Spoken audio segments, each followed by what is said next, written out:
guys, today is Wednesday. It's time for our Rockstar Hour. Today we're actually talking about a few things that you could be doing today to set yourself up for success in 2020. Those are actually going to be just a quick list of things that are quite accessible to you and something that you can actually do real quick now, and something that you can start incorporating and thinking about in advance before 2020 hits and before you're faced with that whole kind of like phase of goal setting and dreaming about the next year and thinking like what that's going to look like for you and your business in particular. And the very first thing that I actually wanted to talk about today is standing out from the crowd.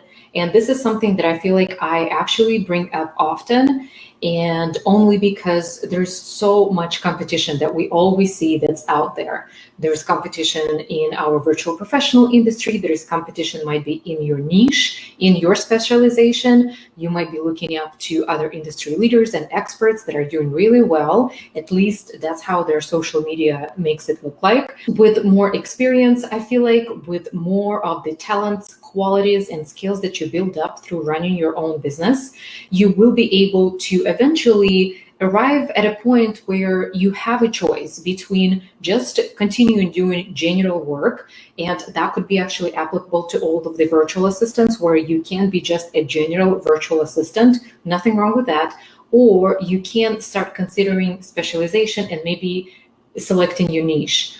So that is actually a very good place to be in, because I feel like that's also going to affect the type of marketing that you then select for your business and the type of business model that you want to pursue. That is actually something that's a given. Once you start accumulating that experience and that confidence in your professional skills, that's when you kind of reach that point when you start making the decision. So the reason why that's important is because you can, particularly important to focus on at the end of the year, is that I would actually invite you to consider these questions as far as what types of projects brought you most joy and were most lucrative for your business and your financial bottom line this past year. So if you can kind of like review whatever bookkeeping system you use, whatever tracking system you use for all of your projects and your clients, can you review that list of clients and projects and see what tasks you actually enjoyed the most? Maybe launches, online launches is your forte, and you really love that crunch time, that timeline, the project management aspect of it. And that's just kind of something that you might want to capitalize on in next year. Or maybe there's something that's going on with the hiring support that you're doing for your client, like team management. So that could be another aspect of it. And maybe you want to pursue human resources next year, and that could be something that could make you stand out from the crowd. So basically, what did you excel or perform best at last year? So this 2020, right?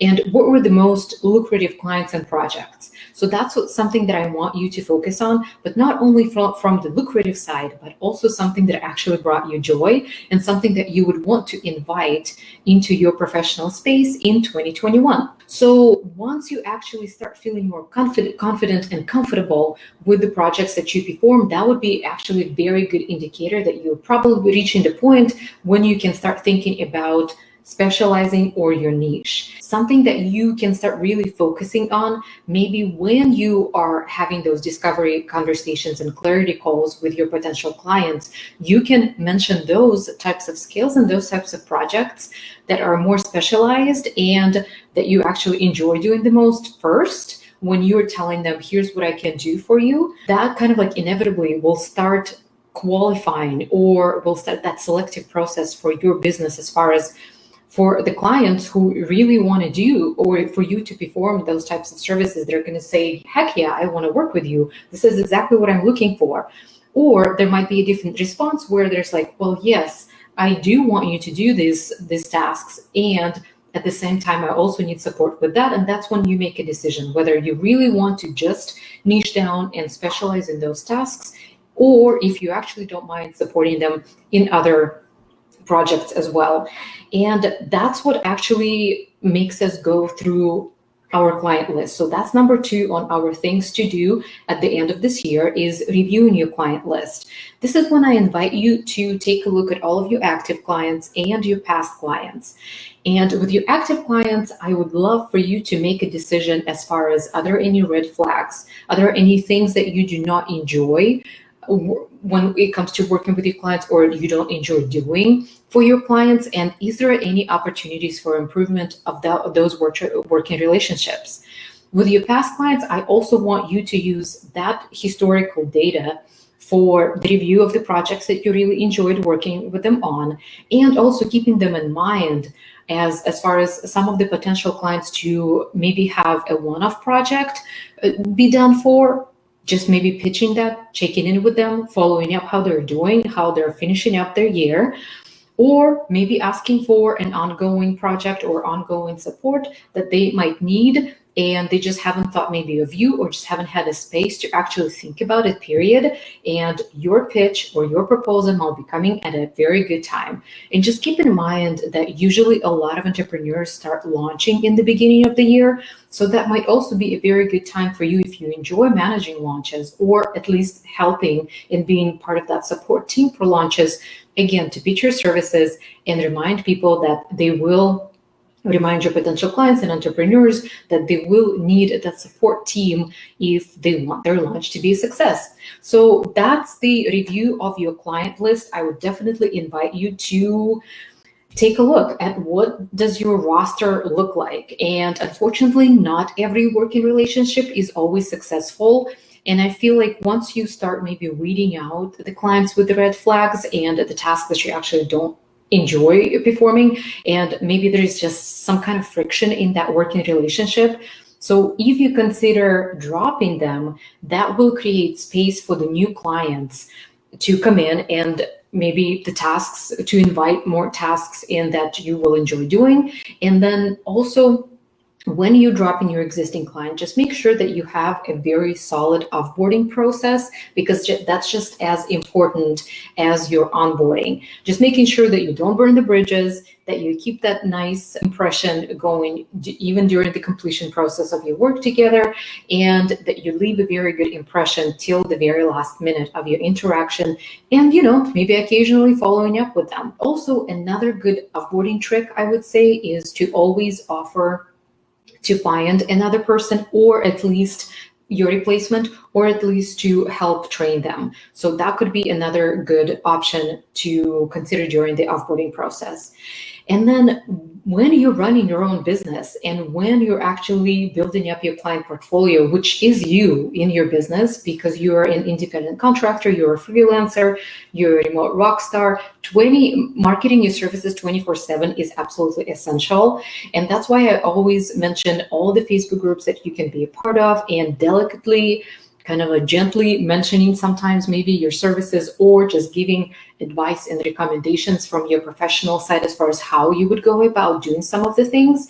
Because sometimes business owners and entrepreneurs are asking questions, well, so here's the situation with my VA, how do I resolve it? Or here's what's happening behind the scenes in my business, so how do I actually go about resolving this issue or problem? Or I'm having a few of the issues with the customer service, how would you recommend I go about the situation? So this is a really good opportunity for you to shine and to show off your professionalism. So marketing and basically networking, establishing relationships on social media platforms, other professional organizations offline, is a really good opportunity for you to then always have kind of like a chance, like a fruitful environment for you to bring up your services, especially if someone is interested and they're asking, well, so this is a great advice. So what do you do? And how do you know about that stuff, right? And are you in that type of industry or area? And that opens the door for you to really pitch your services.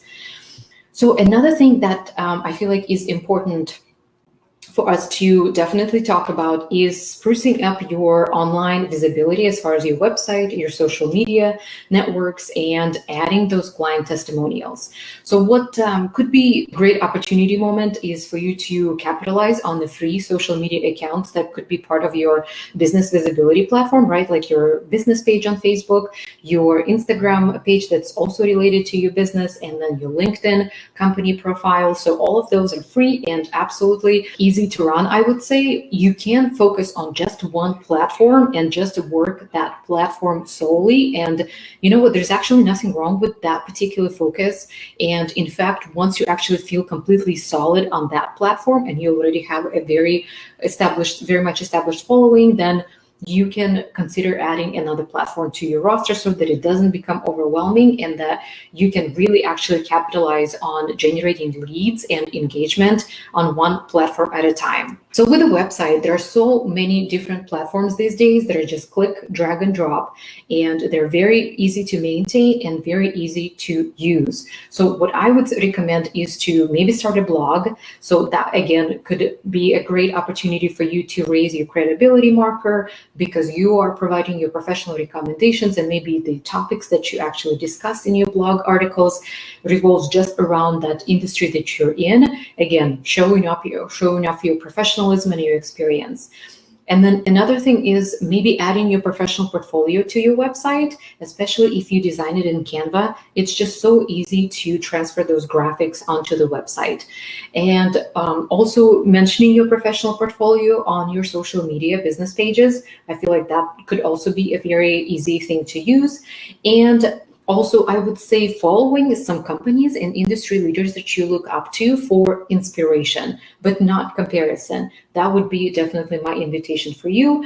Also, adding any of the client testimonials, asking your clients for testimonials or any type of feedback that you receive from them by email where they're absolutely happy and satisfied with your services. That could definitely go onto your Instagram, like as a quote, maybe graphic, or on your Facebook business page. And that could be a post in itself where you can describe the situation, what you did for the client, and how that was helpful. And that actually brings me to another trick, and that would be case studies. If you had any challenging situations with your clients that you could discuss of like how you were so instrumental in resolving those problematic issues, that could potentially be your case study. That could be also a separate website page, or it could be a series of posts on your Instagram and Facebook pages, maybe also LinkedIn actually.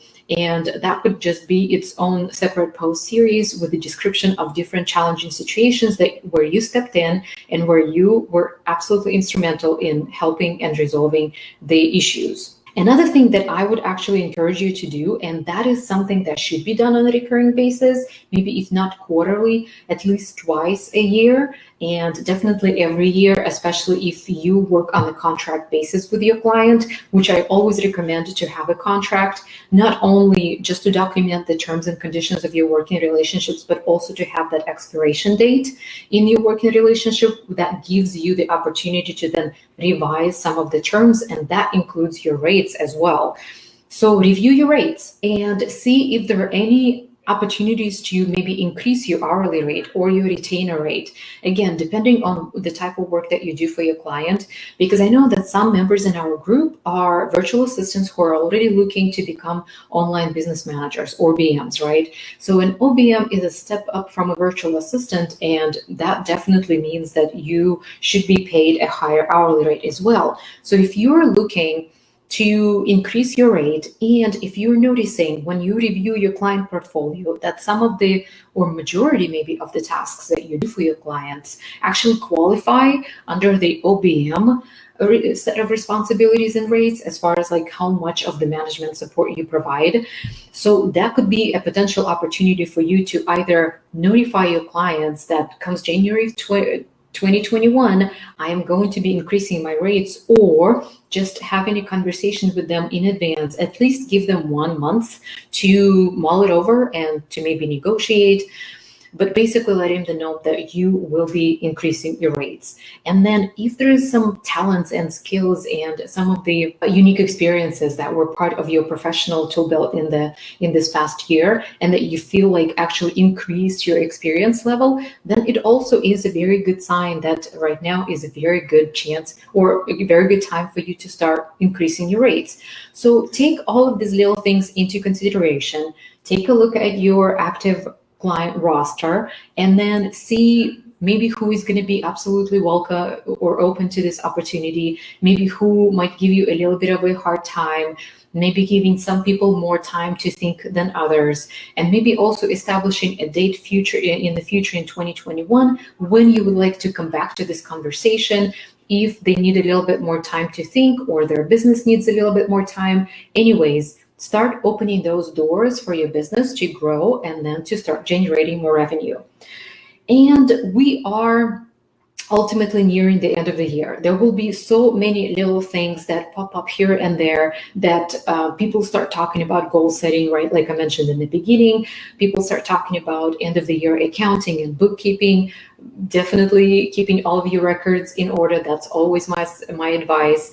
But with all these changes, even these 5 things that we just mentioned, right? So let's just quickly go through that. Standing out from the crowd, and that would be your specialization or niche that you might want to consider going after. Reviewing your client list and seeing if there are any opportunities to clean up the client list or maybe invite new clients in. Marketing yourself and your business 24/7, and also sprucing up your website with client testimonials and case studies, and also reviewing your rates for the opportunities to increase your hourly rates or your retainers. So all of this takes time to implement, to think through. So don't put it off till the very last day of 2020 and then all of a sudden in January you feel overwhelmed that you want to make all these changes but you don't feel quite prepared. So set up that ground for yourself right now. Maybe tackle one thing at a time. And then I would definitely probably start with some income producing activities, which is reviewing your active client list and your rates. This is something that directly affects your bottom line in your business. So that would be my recommendation number 1. And then also looking at some of the supportive stuff like your website and how you can advertise your services better, or how you can maybe stand out from the crowd. So that could also be part of your focus in November and December. But anyways, you still have a lot of time to think about all of these things that you can potentially start changing slowly, or maybe come January 1st, this is it. This is kind of like the hard deadline. This is what's happening. So again, this is something that warrants definitely a time to think about, strategize, and make a decision about. And I invite you to start doing it right now. Whatever you do, Rockstars, is definitely, I'm sure, going to be beneficial for your business. And you know what? Sometimes we play and plug and we test and experiment, and some things work, some things don't work, something sticks and something doesn't. So it's okay if you make a decision, for instance, and it's just not turning out the way you expect, because that's the life of business. Honestly, it's just, we never know. Yes, there's some tried and tested and verified and true practices, and we rely on those. And sometimes we take advice from our other business leaders that we respect and we look up to, and that works out. And sometimes it just doesn't, and we take a different direction. We basically change and adapt, and that's also part of our business life and our business journey. So don't be hard on yourself. Make a plan for the end of 2020 and finish up strong, and let's just do it together. Maybe there will be some recommendations or advice that you can share with us as far as what helps you to stay accountable, to stay on top of your goals. Do you actually set goals? This is another controversial topic, I feel like, because not everyone is actually welcoming that process as far as setting goals, but rather they just reach some milestones, something that's more attainable, that feels more attainable to them, and something that's just not it doesn't feel as heavy or overwhelming. So whatever works for you, share with us, and cheers to your success as always.